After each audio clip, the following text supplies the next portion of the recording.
Revue de presse des quotidiens ivoiriens, lundi 13 octobre 2025. En ce début de semaine cruciale, la une des quotidiens ivoiriens se fait l'éclatant miroir des passions qui animent la Côte d'Ivoire.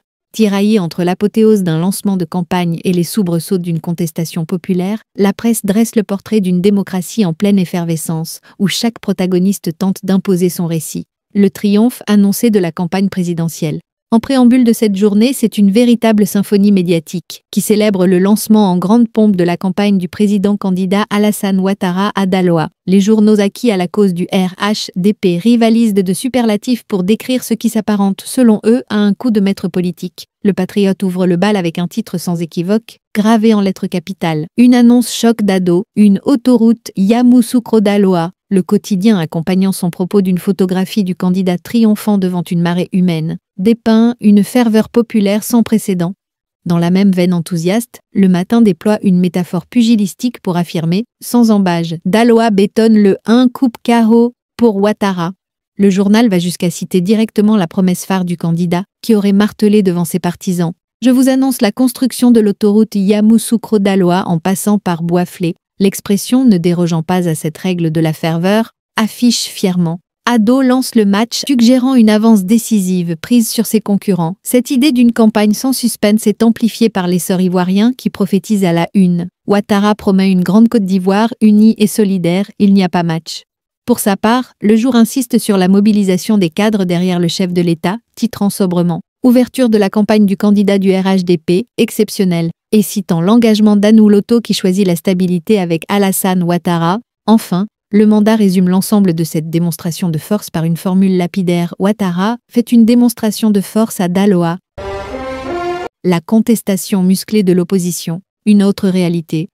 Toutefois, en contrepoint de cette narration triomphale, un vent de contestation n'a pas manqué de souffler sur les pages des journaux. Les comptes rendus de la marche de l'opposition, tenue la veille contre le 4e mandat, dressent le portrait d'une autre réalité, marquée par la tension et la répression. Le Temps dresse ainsi un bilan sombre de la journée, évoquant une journée mouvementée. Le quotidien chiffre avec précision l'ampleur de la vague d'arrestations. 237 militants du Front commun arrêtés et s'interroge avec inquiétude sur la suite des événements. Le Front commun contre le 4e mandat, ce chiffre devenu un leitmotiv, est repris à l'identique par le quotidien d'Abidjan, qui titre avec une solennité alarmante. Le Front commun annonce des marches éclatées sur l'ensemble du territoire national, qualifiant la situation de politique explosive. La voix originale, dans une rhétorique plus acerbe, fustige un régime minoritaire, exclusionniste et violent. Le journal n'hésite pas à parler d'un film d'une journée de barbarie, avant d'affirmer, en forme de défi, que le digne peuple de Côte d'Ivoire a répondu présent. Le Canard déchaîné, avec son ton critique habituel, dénonce quant à lui un bain de sang. Le sang des Ivoiriens a encore coulé, s'indignant du sort réservé aux manifestants et du fait que 237 manifestants aient été interpellés dans la seule commune de Cocody. Enfin, l'Inter tente une synthèse équilibrée en titrant sobrement 237 interpellations lors de la marche avant de basculer vers le thème de la campagne électorale. Grand oral des 5 candidats face à Ouattara. Synthèse conclusoire.